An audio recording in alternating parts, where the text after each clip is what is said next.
as you are tuning in and we're getting settled into this lovely live, we're going to be talking to Junaid and he's going to be sharing his story.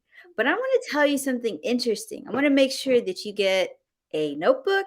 And if this is for you, are you looking to understand? Do you need a home studio? Are you wondering, is it time to upgrade your home studio? Or are you like me wondering, how can I turn this little corner into a home studio?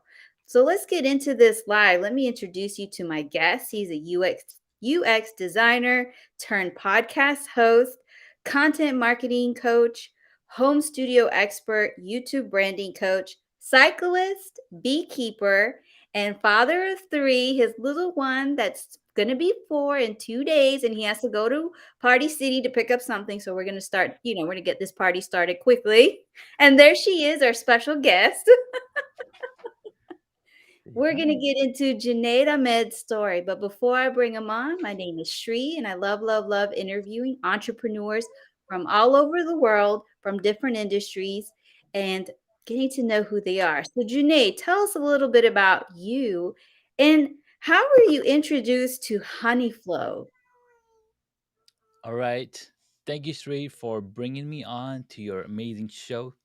Super excited to share my little journey as an entrepreneur, as a podcaster, as a father, as a person who loves technology. Now, how did I come across Honey Flow? That's a great question.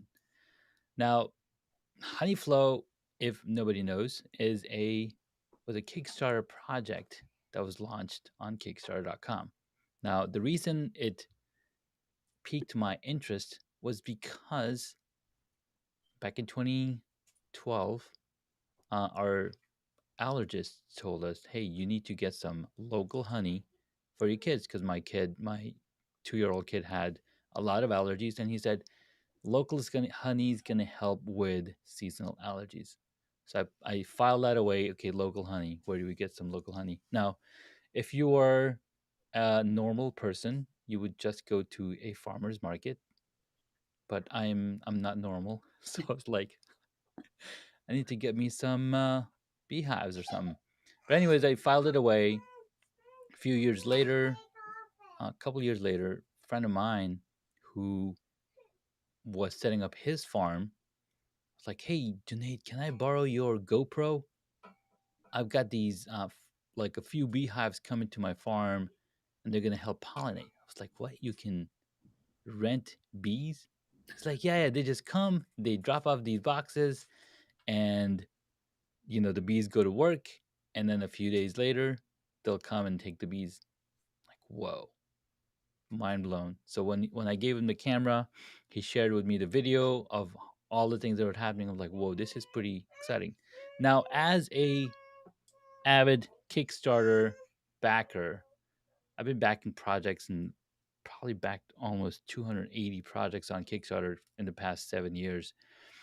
I ran across Honeyflow. I think it's called Flow Hive. And they're like, hey, this is the fastest way you can extract honey without bothering the bees. Just go in here, put this together, and voila, it's that easy. So that's how I got introduced to Flow Hive, and have been setting up on my beehives so we can extract honey real easily. See, these Now, are like things that nobody thinks of. Like, I understood the why you need local honey because even my allergies were really, really bad when I mhm, first moved to Houston. And that's what I kept reading, take the local honey. yeah. And so here you are taking it to the next level. And I want to say hello to a few people like Farah, who's in the house. And then Uh, we were getting some comments for our special guest in the background. We got Robert. And then, so I don't have another screen, so I'm just gonna give the shout out to, LinkedIn user, whoever you are, you're awesome because I can't say who you are. And then we're just going in, whoever. I love these LinkedIn users. It always makes me wonder, why does it say that? And why does it do that? But Charlene is saying hi as well, and I love that we have the crew here. So if you guys have questions about home studio or beehives or anything to do with what we're going to be talking about, go ahead and send them in. I want to say hi to all these wonderful Remember folks that are the joining us. And let me nose tell you, plier? Look at that. we're just about to have some fun. We can pull this out. So we're going to And have also and our of course special guest we've coming got my in. little daughter here. She needs help getting the string out, so she's gonna go get the nose plier for us. It's on the Uh-huh. counter in the workshop. That's the best. How do you She's gonna be gone for like 2 seconds and come back and ask you, "Where is it?" So, I know. before we get into the whole studio, I kinda wanna ask you one thing. You turned this into a side hustle, correct? That's You're right. and then you started a podcast about it. Now, how did the side hustle turn into a podcast? Like, I just was, like, wondering, how did this happen? So the side hustle was, in fact, Hacks and Hobbies was just a podcast. Well, it was not named Hacks and Hobbies for at least a couple of episodes. I just wanted to get started. Now, I've had a podcast back in 2012, and this 2012 podcast was called Still Brewing It. And of course, she got it. She found it. Perfect. And I was doing a little bit podcasting with a couple of my cousin and my brother-in-law, but we were all in different places.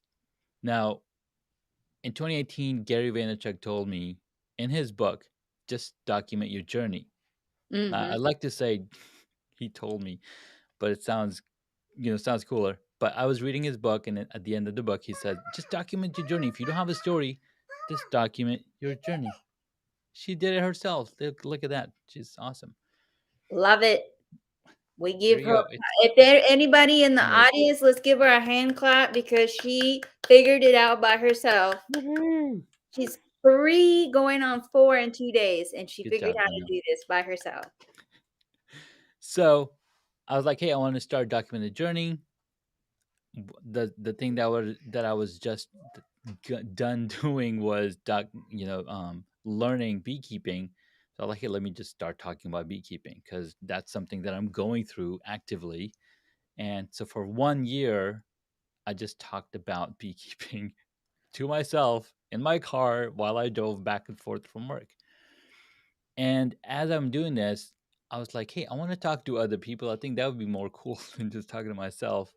And I started reaching out to all the people that I knew. I was part of some communities, I was part of some places, and I knew a lot of friends. I was like, hey, let me bring you guys in and let's have a conversation. And it was fun. It was a lot of fun having that conversation with them. And as I'm listening to their stories, as I'm going through and talking to these folks, I have 4 clips. she has 4 clips on her head. How many You want to clips? turn your Let's head down? Did you do your hair? Because I need a stylist like yourself to come and do my hair. Because But this right here she needs some help with her hair. Can can you you help her? help me? So I started getting an idea of how to tell a story because I was listening to it. Now, I know you asked a question and I probably went way off, You're fine. right? So, as I'm doing this, 2020 hits. We're in a pandemic. I still want to continue my podcast and I'm working from home. As I'm working from home, I had a dream back in 2018 that I'm going to create a course. And I just didn't have a place to create a course because I would set up my cameras and I would set up my background, set up my lights, and it would take me like 2 hours to go through that whole spiel in the basement. And of course, I've got little ones, and they were like, "Dad, what are you doing? Playing with your toys? We need food. We need to come. You need to come put us to bed or come play." So fast forward 2020, I'm like, "Hey, this is the perfect time. I get to spend time in this office, and I can turn it around and have a place to actually then do the course." And that's as I go through that journey of creating my own studio, people start asking me, "What are you doing with your camera? What is actually happening over here?" And of course, I follow a lot of amazing people. Oh my God! Look, the llama's here. The llama's here. I felt bad. I didn't have anybody next to me. So we have a llama. So that basically what inspired me to help people teach people to figure out the studio puzzle. All right, that's enough. You're gonna eat me up.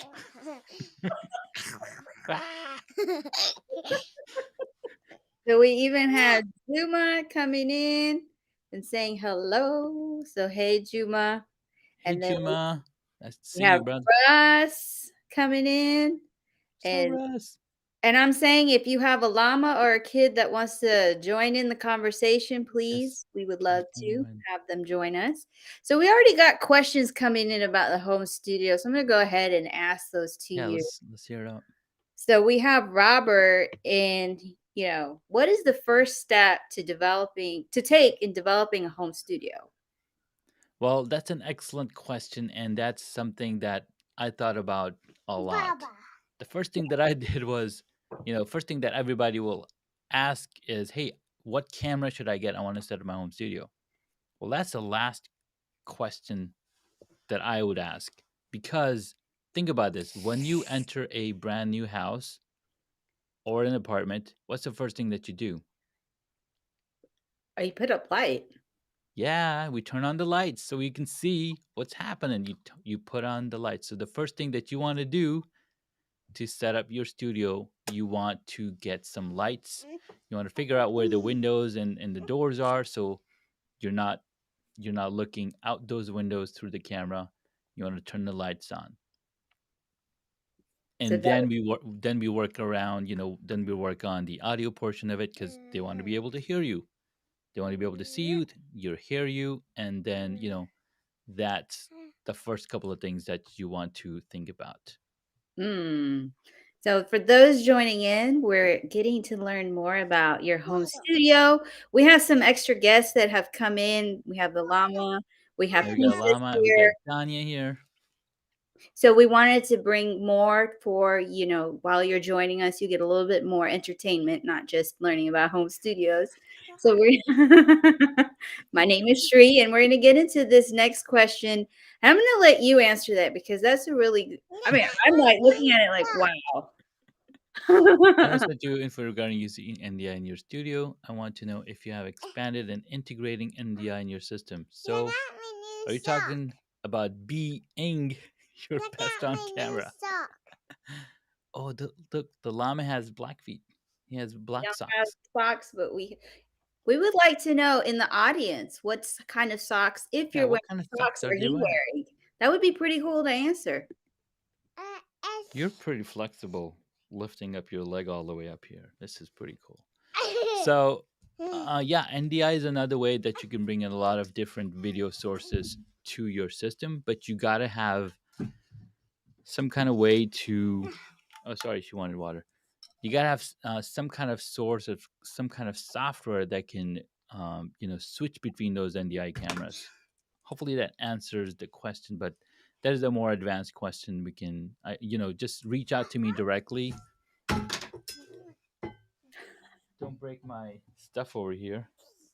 All right, hold on.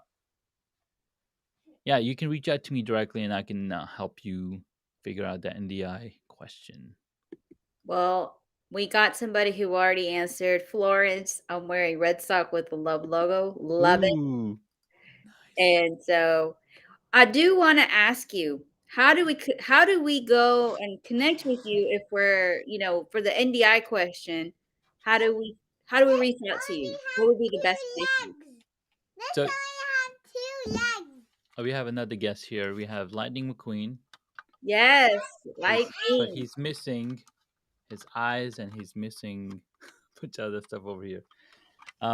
So the best way to reach out to me is find me on LinkedIn, YouTube, Twitter at SuperJanaid is my handle, or you can also look me up on superjanaid.com.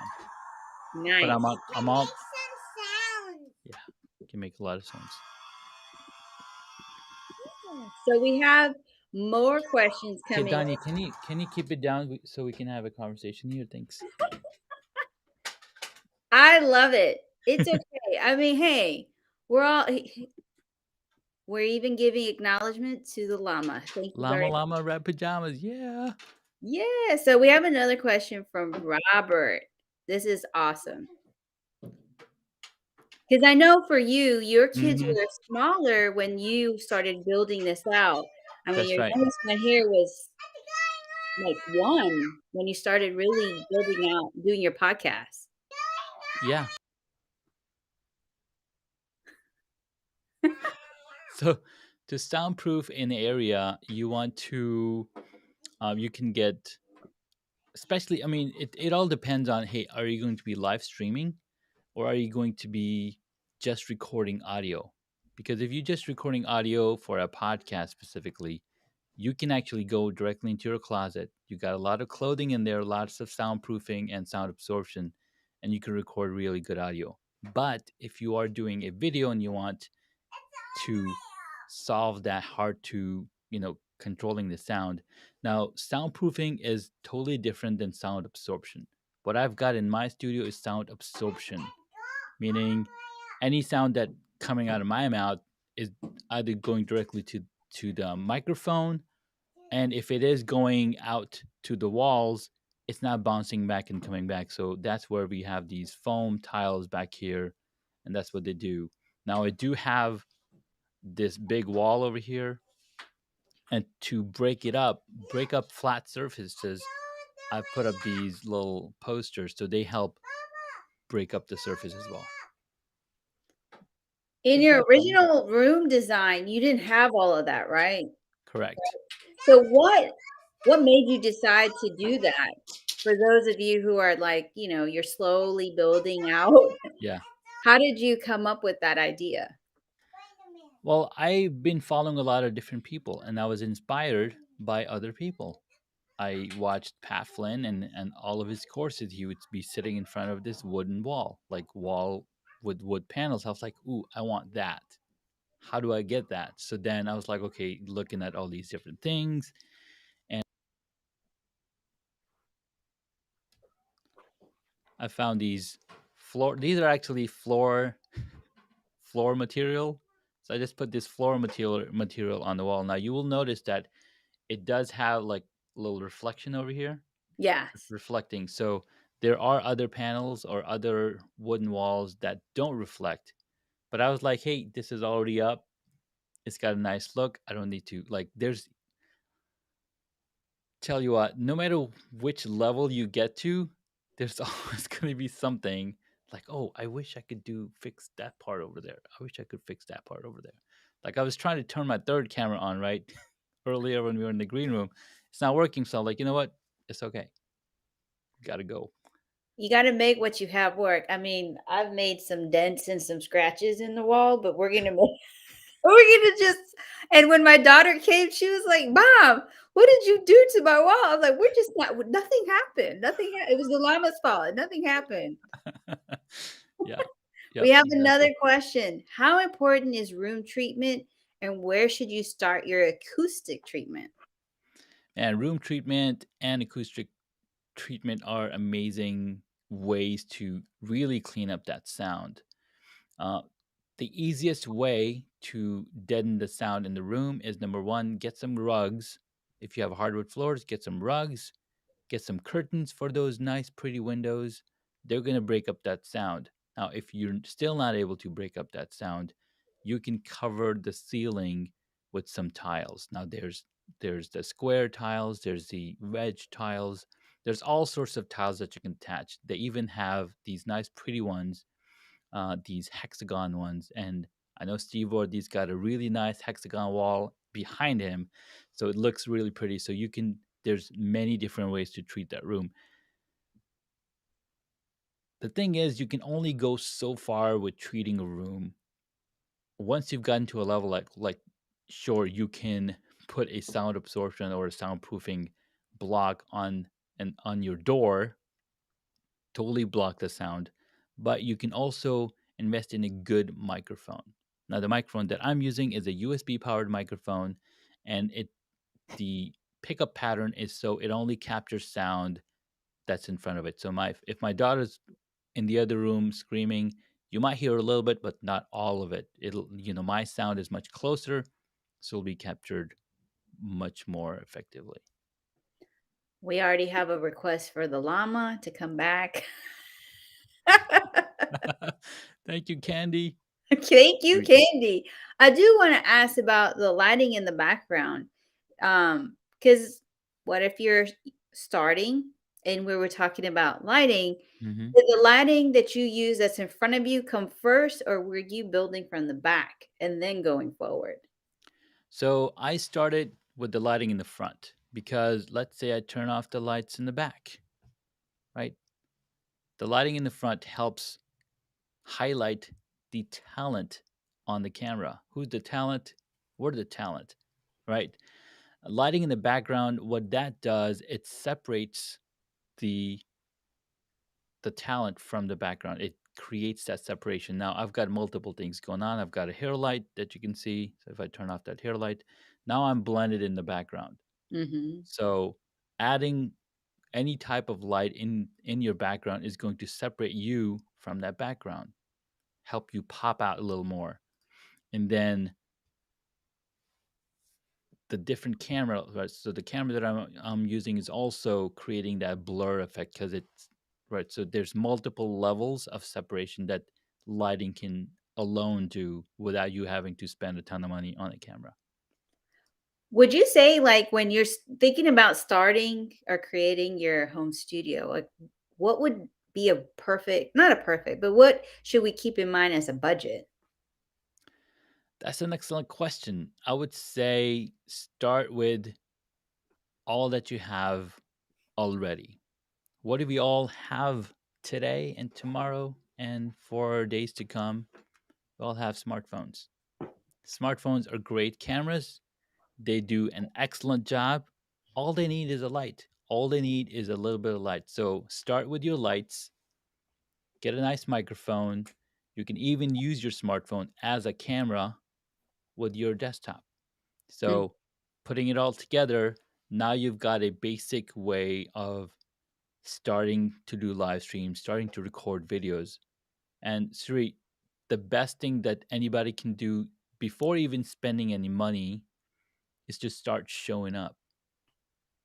When you start showing up, when you build that one muscle, putting in the reps, like Travis Lackner says, you got to put in the reps because if you don't know how to stand in front of the camera and start talking, and that was a problem I faced because even though I had my camera set up in 2018 and this nice backdrop and everything, when I turned the camera on, I was speechless. I was like, so yeah, I don't know what I'm going to start talking about, right? So there's a lot of prep work that goes into that aspect of the things. Yes, we can drop in $10,000 on a nice studio, but if you can't talk on camera, it's not Yeah, worth it. it's You know, not. you can go buy nice running shoes for $250, but you cannot run a marathon tomorrow. Mhm. And for those who are trying so I started my live journey on Instagram, and I didn't even have a ring light. I had Mhm. a trusty hair tie, Mhm. a snow globe, a jewelry box, and then when I would go live, I would make sure I would look at what time the sun would set, so I positioned myself so that I used the The window, window lights, yep. and I had that as my setup, and I still Mhm. have pictures because that was my original setup. Yeah. And then somebody caught my lives, and when I talked about it, they ended up they sent me a ring light. So I just started showing up and I didn't care. And I Yeah. was like, I was it for those who are trying to think, well, how can I start a live? I just asked, I got told no 9 times before the 10th person said yes to me. And so I went Right. live with people, and that's how I got past a lot of my fears of being in front of the camera. So just Mhm. in case somebody's thinking about it, you can go live. You can go live with somebody and you can use whatever you have. Even I got laid off, 9 days before Christmas. I didn't have a laptop. I was willing to use my phone just because that's what I've gotten used to using. I Mm-hmm. always use what I have and I made it work. So we have a few more questions because I know you got to get to a store for a special person. And when we were talking about lights, Dr. Elo, I hope I said the Dr. name Elo. asking about the 3 points lighting versus one ring light. Now, the ring lights are getting really popular specifically because they create that little ring effect in your eyes and you look like an alien. And these ring lights are great for photography. They're not intended for video for lighting because they don't provide the proper lighting. Now, I have the 3-point lighting does exactly that. So, if I turn off my lights over here, so I just have one key light on with the background shelf light. So, this is my key light. This lights up the majority part of my face. Then I have kind of like a fill light, which just fills in the other side and it just adds a little more dimension. And then the hair light helps separate the background from the talent. Now, these 3-point lighting system has been used for years and years, especially in Hollywood. Actually, there's another light that you probably don't know about, and it's called the eye light. Now, if you watch movies and TV shows, you'll notice that their eyes are pretty lit up because they have a specific tiny light that's just shining in their eyes just so you can actually see the eyes. Like our eyes are catching some of the light, but if I had just a tiny light right here just to light up my eyes, you would see it even more. And with post processing, they can bring the color of the eyes even brighter. Like for example, go watch the latest movie No Time to Die with Craig, right? What's his name? I forget Anybody in his the name. audience know? Can we help him out? What's his name, right? He's got these bright blue eyes. I'm like, how, like, what's going on over here? Why can I see these bright blue eyes on my TV? Because they've got specific lighting. They do lots of color processing and everything. So it's important to have 3-point lighting because you're just really giving yourself a nice pedestal, a nice way to stand out around everything else. So, for some of you who know, because this might come up, what is Rembrandt lighting? Like, what does that mean? This is the first time I've heard of it, so I'm gonna have to research. I learned that through Juma, but it's just a it's a lighting technique, but I'm not going to get into it because I don't know it very, very well. Yeah, It comes back from the artist Rembrandt and how they say that when the lighting comes and the way that your face looks and it's the right. angle, like there's just So based on what I just looked up, this would be a Rembrandt lighting. So now I just have one light source coming from this side, and you can see shadows on the other side. Now I could turn up the light even more so you see more shadows over here, but because I've got these all these other monitors that are lighting my face, there you go. So that's kind of what Rembrandt lighting looks like. to those of you who are not looking for that, not to just know something I had to ask. We were talking about lighting. We do have 2 questions left, and that is from Farah. She wanted to know any tips on starting a podcast and what are some platforms to consider putting that on? All right, Farah, that's an awesome question. And this is how I got started. So I was a friend of mine reached out and he said, "Hey, I want to start a podcast." Now I've been helping him for over 10 years with websites, and he knew that I had started a podcast back in 2012. So he said, "Hey, Junaid, I want to start a podcast. What do I do?" So I went to research mode and I ran into something called Anchor.fm. I was like, "Whoa, what is this? You can record a podcast on your phone?" I mean, we've been able to record videos and audio and everything, videos and take pictures on our phones. Why not audio? So Anchor.fm is an excellent app, and that's what I've been using. That's what I used for the first year of my podcast. You can still go and listen to all of those episodes on hacksandhobbies.com. Those episodes were recorded on Anchor.fm. The cool thing is you can go on Anchor.fm. It's free. You can sign up over there. You can use your phone to record audio, and it'll also send it out to several different platforms. It'll help do the syndication part of it. So they'll set it up for Spotify, Google Podcasts, Stitcher, Apple Podcasts, all the big names over there. Nice. Nice. And we had Steve was also talking about, and you got kudos for showing that amazing Rembrandt lighting. Woohoo! And then we had Florence who asked about what you have on the side. Does wall posters on the wall really help? Yeah, so what you want to do is you want to break up any continuous surface, because breaking up continuous surface is what stops the bouncing of the sound around. So it's helped a little bit, but if I had more calendars or more things that had more, built-in absorption or whatever, I know there are some really cool canvas designs that you can get that can also do that for you. So there's a lot of options to do that, and yeah, it helps. It helps for sure. Anything helps. Just don't have flat walls. Well, technically, in this room, my daughter's room, if I really was to give a tour, I have Zayn Malik over here. I have the support squad of stuffed animals, her dream board. Then she has this wall over here that has a bunch of like quotes to motivate her. It motivates Hmm. me. And then we have a big poster of her. Sometimes when I do TikTok videos, there's this big poster of her where she got accepted to college that is just Nice. like, now everybody knows who my daughter is. Well, I Nice. know that you've got to run to the store because little princess's birthday is coming soon, and we gotta pick up all the stuff. I Nice. Yes, we do. I wanted to ask really quickly, how can we connect with you so we can learn more about your services?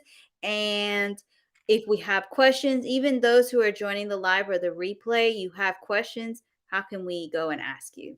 So if you have questions after the fact, drop them in the comments below, and I'll come back and respond to them. Or you can find me directly on either of these social media platforms that we are streaming on, because we are streaming through Restream, a really awesome service. We were able to partner up our channels. So your channels are streaming, my channels are streaming. So ask questions there, reach out through those messaging. But I'm also doing a 5-day challenge on how to level up your studio. Second week of February, go to homestudiomastery.com to learn more. If somebody could put that website in the comments, I would be really appreciated because I am still figuring out quite a bit on this platform, but I appreciate all of you. And definitely, if you're catching this live, I want to say thank you for joining us. And those who are catching the replay and you have questions, definitely drop a message to June. I didn't even mention that you caught him on Shree's live, so that way he knows how you found him. And I just want to say thank you so much and your beautiful princess for joining us tonight. And we'll give a shout out to, Mr. Llama too for joining Thank us. you, Mr. Lama. And I would love if for any few words that you have before we end for the evening. Straight, thank you so much for inviting me to your show. This was a lot of fun. We got to share our beloved guest stars, and thank you for all the amazing questions. I really loved it. Why I can only take credit for some of these questions because the rest came from the amazing viewers. So thank you again. And until my next live, everybody, have a wonderful evening. Bye.